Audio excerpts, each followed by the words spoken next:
Ici Brésil, le magazine qui vous donne la parole. Bienvenue chez vous. Tutelle et curatelle, avez-vous déjà dû utiliser ces deux mesures de protection pour vous ou votre entourage? N'hésitez pas à venir nous raconter votre expérience au 02 98 53 65 65. On en parle ce matin jusqu'à 10h à l'occasion de la Semaine nationale de la protection des majeurs. Ici Brésil, le magazine qui vous donne la parole.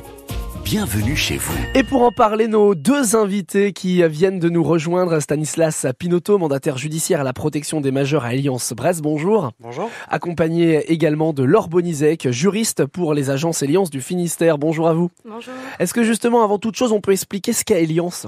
Oui, alors du coup, Eliance, c'est une association tutélaire, c'est une association à but non lucratif qui exerce donc des mesures de protection dans le Morbihan et le Finistère. Compte à peu près 80 professionnels qui sont répartis sur 6 sites pour permettre la proximité justement auprès des personnes protégées. Donc à Vannes, Ploërmel, Pontivy, Lanester, Quimper et Brest. Donc aujourd'hui, Eliance exerce environ un peu plus de 1800 mesures de protection, donc de type sauvegarde de justice, curatelle et tutelle, du coup sur le Morbihan et le Finistère. Donc la mission d'Eliance, sa mission principale, c'est de protéger, de défendre les intérêts des personnes protégées dans leur quotidien. Donc on en parlera un peu plus longuement après sur les différents types de mesures de protection qui sont exercées et comment ça se passe. Donc du coup, les professionnels qui interviennent à Eliance sont ce qu'on connaît le plus sont les mandataires judiciaires à la protection des majeurs, qui sont les référents en fait des personnes protégées et aussi des interlocuteurs, mais ils sont aussi aidés dans la gestion des mesures de protection par différents postes, donc des postes techniques comme la comptabilité qui permet le lien notamment avec les banques et de vérifier que les placements sont aussi faits dans l'intérêt des personnes protégées.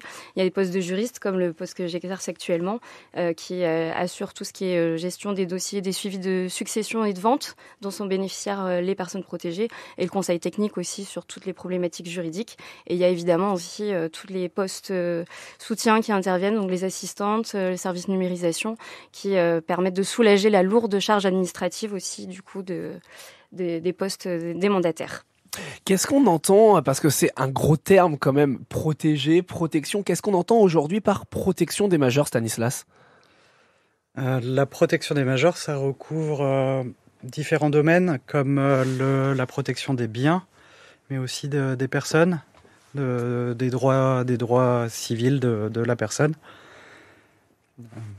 Les deux mesures qu'on entend le plus aujourd'hui, c'est tutelle et curatelle. Globalement, c'est quoi la différence entre les deux ? La différence, c'est la capacité de la personne à avoir, à émettre des choix et un avis éclairé sur des actes. Il n'y a pas que deux mesures de protection, il y en a tout un catalogue. Les plus connues, ça reste la curatelle, où la personne décide avec le mandataire, avec le curateur. Et nous, on est là pour l'assister, c'est-à-dire le conseiller, l'orienter, l'aider à prendre sa décision. Contrairement aux tutelles, où on est là plus en représentation, où on décide parfois pour des actes assez graves à la place de la personne ou avec l'accord du juge.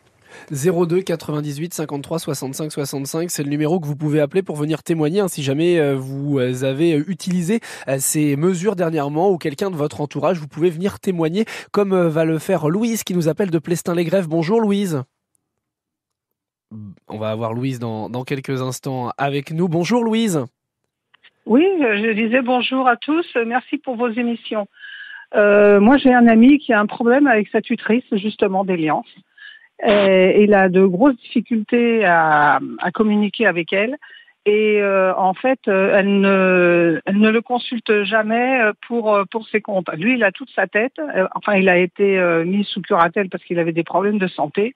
Maintenant que ça va mieux, il voudra bien s'en séparer. Mais le problème, c'est qu'il n'a aucune vision sur ses comptes, elle ne communique pas, elle ne dit rien. Quand il a besoin d'argent, elle lui donne même pas. Enfin bon, c'est problématique. Et je voudrais savoir, pour lui, ce qu'il doit faire. Alors là, il y a donc deux options et deux questions qui sont pour le coup assez générales. La première, c'est comment on met fin à une mesure. Et la deuxième, c'est est-ce qu'on peut changer de tutelle si on a un problème avec ? si vous voulez, mais surtout quels sont ses droits par rapport à la tutrice et surtout que doit faire la tutrice avec la personne qui est mise sous curatelle. Est-ce qu'il y a possibilité de s'entendre sur les procédures telles que des virements, des retraits d'argent et autres et surtout si la personne qui est mise sous curatelle peut avoir vision sur ses comptes. Eh ben, on va y répondre. Parce que lui, il n'a absolument rien. Et en fin de compte, c'est un dialogue de sourds entre eux deux. Eh bien, on va essayer d'y répondre dans quelques instants. Louise, vous restez avec nous sur l'antenne d'ici Bray-Zizel. On y répond dans moins de 4 minutes. On reste ensemble. Ce sera juste après le nouveau Coldplay 02 98 53 65 65 pour venir témoigner, réagir, poser vos interrogations sur les mesures de protection des majeurs. C'est à l'occasion de la semaine nationale qui a lieu à partir de lundi prochain. Ici Bray-Zizel. Jusqu'à 11h. Bienvenue chez vous. Nous sommes dans les Côtes d'Armor avec Louise qui nous a appelé de Plestin-les-Grèves ce matin pour réagir à notre thématique du jour à l'occasion de la Semaine nationale de la protection des majeurs. On fait le point sur les différents dispositifs qui existent, les différentes mesures de protection avec globalement celle qu'on connaît le plus, la tutelle, la curatelle. Et c'est vrai qu'il y a ces questions qui reviennent souvent.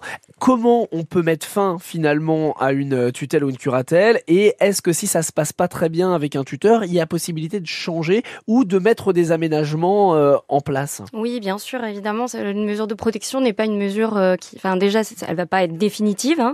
Donc, il y a toujours possibilité de saisir le juge des tutelles aussi en cours de mesure de protection alors soit effectivement si ça se passe mal, effectivement le juge est aussi garant que les choses soient faites dans l'intérêt et que la protection de la personne soit assurée.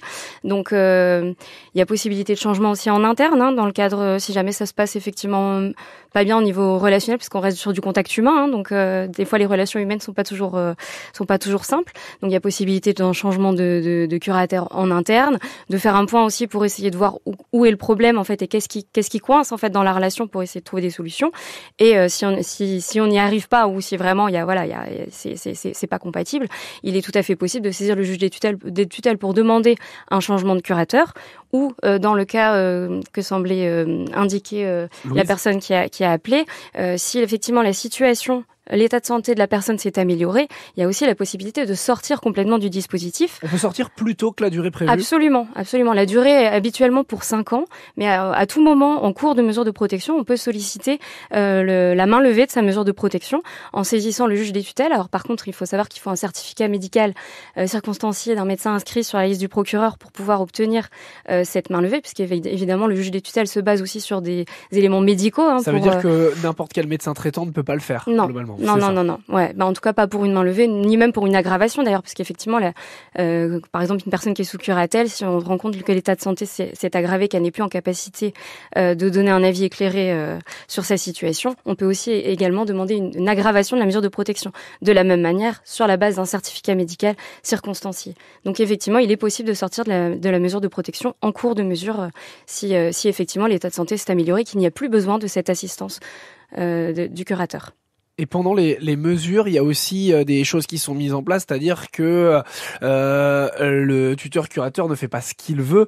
J'imagine qu'il y a quand même un accès au compte, on peut voir ce qui se passe quand même sur nos propres comptes. Oui, bien sûr. Oui, alors ça dépend aussi du niveau de compréhension de la personne. C'est des informations qui sont destinées à la personne et pas à son entourage nécessairement. Si c'est quelqu'un qui a perdu cognitivement toutes ses facultés, ça n'a pas trop de sens d'envoyer en maison de retraite, par exemple, les relevés de compte pour une personne qui n'en comprend pas le sens. Donc voilà. Ça dépend vraiment, c'est au cas par cas, mais en tout cas, on a compris, il y a des recours qui existent. Donc, Louise, si vous voulez directement, l'idéal, c'est de se rapprocher, faire les recours comme on vous l'a expliqué il y a quelques instants. Merci de votre appel. En tout cas, on vous souhaite une excellente journée et on vous dit à très bientôt. 02 98 53 65 65. Si vous aussi, vous voulez témoigner, on continue de parler de ces mesures qui existent. On va voir aussi les différentes mesures d'accompagnement qui sont présentes au-delà de celles les plus connues. Ici Bray-Zizel. Bienvenue chez vous. La semaine prochaine a lieu la Semaine nationale de la protection des majeurs. Pour l'occasion, on s'intéresse aux différentes mesures de protection qui existent. Vous avez bénéficié d'une de ces mesures. C'est peut-être le moment de venir partager votre expérience aux auditeurs qui sont nombreux ce matin. 02 98 53 65 65. N'hésitez pas à décrocher vos téléphones. Nous, on continue de parler de ces différentes mesures en compagnie de Laure Bonizek, qui est juriste pour les agences Eliance du Finistère, et Stanislas Pinotto, mandataire judiciaire à la protection des majeurs au sein d'Eliance Brest. C'est vrai qu'on a évoqué ensemble, Stanislas, les mesures qu'on connaît le plus, qui sont véritablement connues maintenant du grand public, la tutelle, la curatelle, mais il y a aussi d'autres mesures de protection qui existent. Oui, en effet, la mesure la moins contraignante pour les personnes, c'est la sauvegarde de justice. C'est une mesure temporaire où le juge a des éléments suffisamment préoccupants qui lui permettent de justifier de prononcer cette mesure sans même voir la personne dans un premier temps, pour qu'il y ait des actions qui soient faites et qu'il puisse qui puisse être orienté vers la mesure la plus adaptée pour la personne. Donc ça, c'est vraiment le stade numéro 1 qui contraint un peu moins les personnes. C'est en cas d'urgence, c'est moins contraignant parce que la personne conserve l'intégralité de ses droits. Et c'est temporaire, ça dure 1 an maximum et c'est renouvelable une seule fois. D'accord. C'est une protection des comptes, en fait, à ce stade-là. Oui, ça permet de bloquer les comptes. C'est un mandat spécial, donc le juge fixe une liste de missions à accomplir. Et qu'on accomplit là dans un premier temps en attendant d'avoir une mesure pérenne comme une curatelle ou une tutelle derrière. Les curatelles, c'est au pluriel parce qu'il y en a plusieurs. Il y a des curatelles simples, des curatelles aménagées, des curatelles renforcées. Donc ça, c'est pareil, ça dépend du stade entre guillemets évalué de la personne. Ouais, du degré d'autonomie de la personne. La curatelle simple, la personne elle conserve la main sur son compte courant, elle paye ses charges courantes et on est là juste pour protéger le patrimoine de la personne et aussi en surveillance et en conseil en complément. Il y a la curatelle renforcée, c'est souvent la plus fréquente, c'est le même principe avec en plus la perception des ressources de la personne sur un compte de gestion et le paiement des charges de cette personne, et après l'excédent est reversé à cette personne. Et ensuite il y a des curatelles aménagées, c'est un peu des mesures hybrides où le juge aménage et personnalise la mesure en fonction des besoins de la personne. Peut-être un petit exemple sur les aménagements, j'ai en tête un juge qui permettait à une personne âgée de payer par chèque, alors qu'en principe, en mesure de protection, c'est pas possible. Voilà. C'est peut-être pour aussi donner et laisser à la personne entre guillemets une pointe d'autonomie pour lui montrer qu'aussi qu'on lui fait confiance, c'est ça. Quand il y a des choses qui se font comme ça, qui sont adaptées vraiment à chaque profil, c'est redonner un peu de confiance au fur et à mesure. Toutes les mesures, elles ont un certain nombre de principes un peu directeurs. Il faut que la mesure elle soit nécessaire. C'est pas pour embêter les personnes, c'est qu'il y a une altération des facultés qui empêche la personne d'agir dans son intérêt. Il faut que la mesure elle soit proportionnalisée également, et il faut qu'elle intervienne en dernier recours. S'il y a des mesures d'accompagnement social qui sont possibles, il n'y a pas lieu d'avoir une mesure de protection qui s'impose à la personne en plus. Et après, il y a les tutelles. Le principe, c'est le même, sauf que c'est la représentation et les actes les plus graves, ils sont décidés par le juge ou le conseil de famille. On va voir justement comment on gère, comment on peut demander des mesures de protection pour les personnes majeures, qui les demande, on va voir ça dans quelques instants, et puis ensuite, comment ça se met en place. Voilà le programme des prochaines minutes de votre rendez-vous. Bienvenue chez vous, 02 98 53 65 65. Si vous avez des questions, des interrogations sur ces mesures, ou si vous voulez témoigner, vous, quelqu'un de votre entourage a dû tout simplement utiliser ces mesures, n'hésitez pas à venir nous en parler. Ici Brésil, 9h-11h, bienvenue chez vous.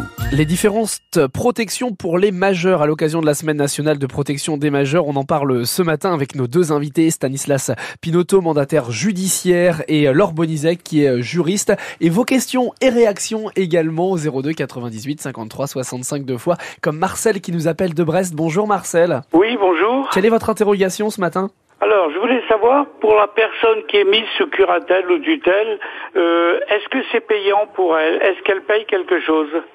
Alors, qu'est-ce qu'on peut répondre à Marcel ? Alors, ça dépend de la situation financière, mais effectivement, du coup, il peut y avoir une participation, ce qu'on appelle des frais de gestion de mesures de protection, qui sont calculés en fonction d'un barème fixé par décret, en fonction des ressources et du patrimoine de la personne. Donc, effectivement, les personnes qui ont des revenus très importants ou du patrimoine, effectivement, vont avoir un financement qui va être prélevé mensuellement, effectivement, pour financement de la mesure de protection.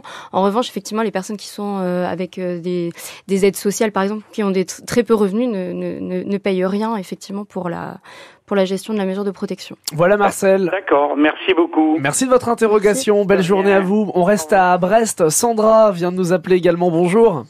Bonjour. On vous écoute. Je me posais la question sur la vente des biens immobiliers en tutelle et curatelle. J'ai une amie qui est sous mesure de protection, je ne sais plus laquelle, et on trouve que les délais pour la vente d'un bien sont très longs. Alors, c'est vrai que c'est quelque chose qui revient souvent, j'imagine, parce que souvent on est sur des personnes qui peuvent avoir un certain âge aussi, donc se pose la question du bien. Quand on est en EHPAD, on veut forcément vendre la maison familiale. Si on n'a pas envie de la garder, comment ça se passe tout simplement ? Alors effectivement, les démarches peuvent être longues et un peu plus compliquées effectivement que pour une personne qui ne bénéficie pas d'une mesure de protection. Alors il y a une différence entre curatelle et tutelle. Pour les personnes qui sont en curatelle, vu qu'on est en assistance, j'ai envie de dire, il y a pas de contrainte particulière parce qu'il y a pas forcément besoin de solliciter l'accord du juge. Donc on signe les mandats avec la personne. Évidemment, on sollicite en amont 2 avis de valeur pour vérifier que le prix auquel on met le bien en vente. Et en revanche, il faut savoir qu'en curatelle, quand on dispose des droits au logement de la personne protégée, c'est-à-dire si elle est par exemple rentrée en établissement depuis moins d'1 an, on considère que du coup il y a une protection particulière qui a été apportée par les textes pour protéger le logement. Et donc en curatelle, quand on dispose du domicile, en fait, quand on vend le domicile, l'ancien domicile de la personne protégée, on doit faire une requête au juge des tutelles, même en curatelle. Le juge doit préalablement autoriser. Et de la même manière, pour une vente d'un bien d'une personne sous tutelle, là, la requête au juge est obligatoire. Donc, toutes ces démarches peuvent effectivement prendre du temps, puisqu'il faut qu'on présente une requête au juge des tutelles avec l'avant-contrat et les 2 avis de valeur. Il y a pas mal de documents à transmettre pour que le juge puisse vérifier qu'effectivement la vente est au bon prix, qu'il n'y a pas, que c'est dans l'intérêt de la personne protégée. Et donc, il y a les délais également du juge des tutelles. Grosso modo, pour avoir une idée, j'imagine que la fourchette est assez large, mais la fourchette minimum, c'est combien de temps ? Minimum, on compte à peu près 2-3 mois. Alors, pareil, une fois qu'on a un acquéreur, parce qu'effectivement, il y a en amont, il y a les démarches, mais une fois qu'on a un acquéreur, on est sur 2-3 mois, et après, ça dépend des tribunaux. Actuellement, les tribunaux sont vraiment débordés, et les délais peuvent être... Moins d'1 an, c'est sûr, ou des fois ça peut monter un peu on peut quand même compter sur moins d'1 an. Mais effectivement, en fonction des tribunaux, les délais varient. Et là, pour le coup, c'est pas forcément entre nos mains non plus. Voilà Sandra, j'espère qu'on a pu répondre à votre interrogation. Oui, merci beaucoup. À bientôt, merci Sandra. On va prendre dans quelques instants la direction de Rostrenin avec Marie pour justement savoir comment ça se passe, la mise en place d'une mesure, comment on gère ça, ce sera d'ici quelques instants. Ici Brézizel, Le magazine qui vous donne la parole. bienvenue chez vous. Le magazine qui vous laisse exprimer ce matin sur le sujet de la protection des majeurs. 02 98 53 65 65. Nous prenons la direction de Rostrenin, comme promis, dans le centre-Bretagne. Avec vous, Marie, ce matin. Bonjour. Oui, bonjour. Voilà, j'ai une question. J'aurais voulu savoir comment est-ce qu'on pouvait bloquer le compte de quelqu'un sans que la personne en soit informée dans un premier temps, parce que je crois que ça vient d'être dit à l'antenne tout à l'heure, mais je suis arrivée un petit peu trop tard. Alors, à qui est-ce on s'adresse dans un premier temps pour faire cette démarche, si elle est possible apparemment? Alors, on va véritablement expliquer tout cela avec Laure, notre juriste, et Stanislas, notre mandataire judiciaire. On va expliquer comment faire cette demande, mais par contre, je crois que c'est pas possible que la personne ne soit pas au courant qu'on lui bloque ses comptes. Non. Bonjour Marie. Oui, bonjour. En effet, il n'est pas possible de bloquer les comptes sans que la personne s'en aperçoive. On parlait des mesures de sauvegarde de justice. C'est une mesure temporaire en urgence qui est prononcée par le juge. Oui. Dans ce contexte-là, si le juge a des éléments suffisamment préoccupants et un certificat médical d'un médecin expert, il peut prononcer une sauvegarde de justice. Et dans ce cas-là, la sauvegarde de justice est quand même notifiée à la personne qui va en faire l'objet, même si elle n'a pas été voir le juge. Même si ça vient pas d'elle. Il y a quand même suffisamment d'éléments concordants qui justifie la nécessité de mettre en place une mesure de protection. D'accord. Donc c'est jamais du jour au lendemain sur votre compte, votre compte est bloqué parce que vous êtes sous sauvegarde. Par contre, pour revenir sur ce que disait Marie, est-ce qu'on peut faire une demande, nous proches, quelqu'un de la famille, sans que la personne soit au courant, et elle ne sera au courant qu'au moment où la mesure est prise? Non, ça n'est pas possible. D'accord. Donc il faut un certificat médical dans un premier temps de cette personne, quoi. Voilà, et donc ça. Le médecin a nécessairement vu la personne qui est concernée et a dû lui expliquer dans quel cadre il intervenait. D'accord, bon. Écoutez, ça répond à ma question. Parfait, merci Marie, belle journée à vous. Voilà, allez, au revoir. À bientôt. C'est vrai que sur la demande, ça reste flou dans ma tête. Je vais avoir besoin de précision. Qui peut demander? C'est-à-dire que globalement, la plupart du temps, c'est la personne en question qui... Ça peut être la personne à protéger qui sollicite parce qu'effectivement elle a des difficultés, elle n'arrive plus à gérer son quotidien, son budget, et du coup elle peut effectivement faire cette demande. Après ce sont souvent aussi les proches. Alors quand on parle de proches, ça peut être la famille ou toute personne qui a des liens étroits avec la personne protégée, qui estime que effectivement là la personne est en difficulté et qui souhaite dans son intérêt la protéger. Et ça peut également être le procureur de la République qui peut être, il peut y avoir eu un signalement ou à la demande d'un tiers, c'est-à-dire que ça peut être des professionnels de la santé ou du secteur médico-social en fait qui accompagnent, ça peut être des éducateurs, des assistants sociaux qui du coup ont eu connaissance de la situation, qui ont accompagné autant qu'ils pouvaient la personne protégée la personne à protéger au niveau de ces démarches, mais qui les limites en fait de leur intervention. De la demande à l'application de cette protection, généralement le délai il est de combien de temps?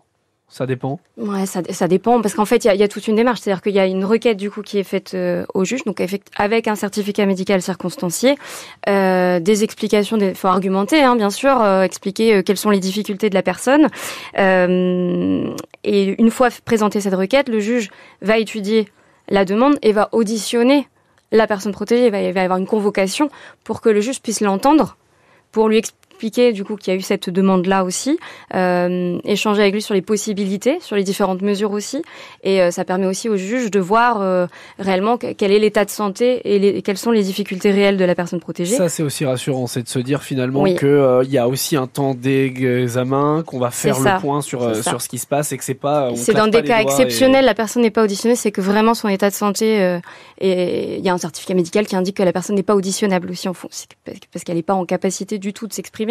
Et là, on est sur une mesure qui va être plus lourde déjà.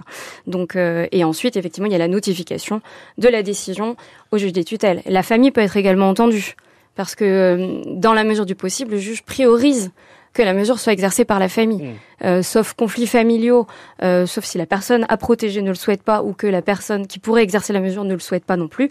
Et dans ces cas-là, c'est dans ces cas-là que les organismes sont désignés, que ce soit les organismes ou le mandataire privé. Voilà pour ce qui concerne la demande. Dans quelques instants, on va venir dans le global sur la mise en place, qui doit faire quoi, parce qu'on a d'ailleurs Florence qui s'intéresse sur les achats de la vie courante. Justement, dans quelques instants, on va l'évoquer avec elle, et puis on verra aussi sur qui peut être tuteur, qui peut être curatelle. C'est ce qu'on va voir dans cette fin d'émission d'ici quelques instants, juste après votre playlist locale. Ici Brézizel. Jusqu'à 11h. Bienvenue chez vous. La protection des majeurs au cœur de nos débats ce matin jusqu'à 10h pendant encore quelques minutes. Alors on a vu déjà pas mal de choses, les différents types de mesures qui sont à mettre en place, comment on les met en place. Mais maintenant, une fois que la mesure est appliquée, comment ça fonctionne? On va le voir notamment avec Florence qui nous appelle de Brest. Bonjour Florence. Bonjour. Quelle est votre interrogation? Alors, moi j'ai une tante qui est sous tutelle, elle est en EHPAD actuellement et on se questionnait avec ma famille sur qui doit faire les achats, produits d'hygiène, vêtements, pour justement ma tante, sachant que c'est son tuteur qui a accès à ses comptes bancaires, donc nous on ne sait pas. Et voilà, on ne sait pas qui doit faire ce type d'achat pour elle. Alors dans ce genre de cas, quels sont les droits de la famille? Quels sont les devoirs aussi de la famille, Stanislas? Dans la mesure du possible, et si la personne qui bénéficie de la mesure est d'accord avec cette idée, on peut tout à fait être en contact avec la famille. La mesure de protection, elle n'a pas pour objet de se substituer à la famille et de la remplacer. C'est pas du tout l'idée. Donc en théorie, la personne, si elle est sous tutelle en maison de retraite, je suppose que c'est qu'elle ne peut pas faire elle-même ses achats.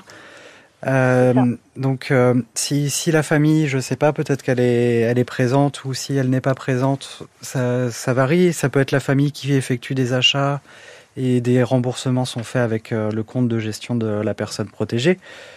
Mais il y a d'autres solutions qui se présentent pour les personnes qui sont plus isolées, par exemple les petites boutiques dans les EHPAD qui permettent d'effectuer des achats de première nécessité. Où on peut faire intervenir des aides à domicile, par exemple, qui interviennent, qui accompagnent ou qui font des courses pour la personne. Mais sur le financement, à proprement parler, c'est-à-dire que quand vous dites qu'il y a une relation entre la famille et la personne qui gère celle qui est sous tutelle, il peut y avoir aussi de l'argent viré à la famille pour qu'il puisse procéder à cet achat, ou ça reste dans le budget de la famille ? C'est la personne qui bénéficie de la mesure qui paye finalement, c'est remboursé sur la base de justificatifs. D'accord. Oui. Donc c'est dans ce budget-là. Est-ce que ça a répondu à votre question, Florence ? Oui, parfait, merci beaucoup. Merci à vous, belle journée. Et pour terminer, c'est vrai qu'on s'interroge, on a évoqué en début d'émission, des fois, il y a des relations qui se passent pas forcément bien avec son tuteur. Qui est tuteur dans ce genre de cas ? Ça peut être des gens de la famille, c'est forcément des inconnus ? Non, justement, ce que j'indiquais, c'est que le juge priorise la famille quand c'est possible. Parce qu'effectivement, faire venir un tiers à la famille, dans la vie privée en fait de la personne à protéger, ça peut être difficile aussi. Ouais. Donc c'est pour ça que la priorité est donnée à la famille quand il y a des bonnes relations familiales et que la famille est volontaire pour gérer la mesure de protection du parent, par exemple. Il n'y a pas de raison que le juge ne désigne pas les enfants pour gérer. Ils peuvent être plusieurs tuteurs aussi, ou curateurs. Il n'y a pas forcément la mesure ne va pas forcément être exercée par une seule personne. Dans des familles, ça peut arriver qu'il y ait des co-tuteurs. C'est eux qui gèrent. Quand il y a des cas qui sont en train de se présenter, on sait qu'on risque de partir sur une tutelle ou sur une curatelle. Il faut se manifester pour potentiellement être tuteur, ou c'est le juge qui va décider lui-même et qui va proposer ? Alors oui, justement. Alors en général, c'est pareil. Quand la famille est présente, il y a les informations. C'est peut-être même eux qui ont initié la requête au juge des tutelles. Donc ils vont, dans ces cas-là, généralement être entendus par le juge. Et c'est lors de l'audition de la personne protégée, potentiellement, probablement en présence de la famille, que les choses vont être discutées et vont être envisagées. Le juge va demander l'avis des uns et des autres pour savoir qui peut exercer cette mesure. Et si c'est pas possible par la famille, c'est là qu'un tiers va être désigné uniquement. Ça peut être un ami de la famille aussi, quelqu'un proche du cercle familial, c'est déjà arrivé ? Oui, ça peut, c'est plus rare peut-être quand même, c'est plus rare. Ouais. Mais c'est possible. Oui, c'est possible. Ce qu'il faut retenir, c'est tout simplement qu'on peut aller directement sur le site d'Eliance. On vous remercie de votre présence ce matin. Si on veut en savoir plus, on peut aussi vous contacter directement pour avoir des renseignements. Merci Stanislas, merci Laure, on rappelle, vous êtes juriste et mandataire judiciaire au sein d'Eliance. On a appris pas mal de choses grâce à vous, et la semaine nationale de la protection des majeurs, ce sera à partir de lundi. Merci à vous. Merci à vous. Ici Brésil. Bienvenue chez vous.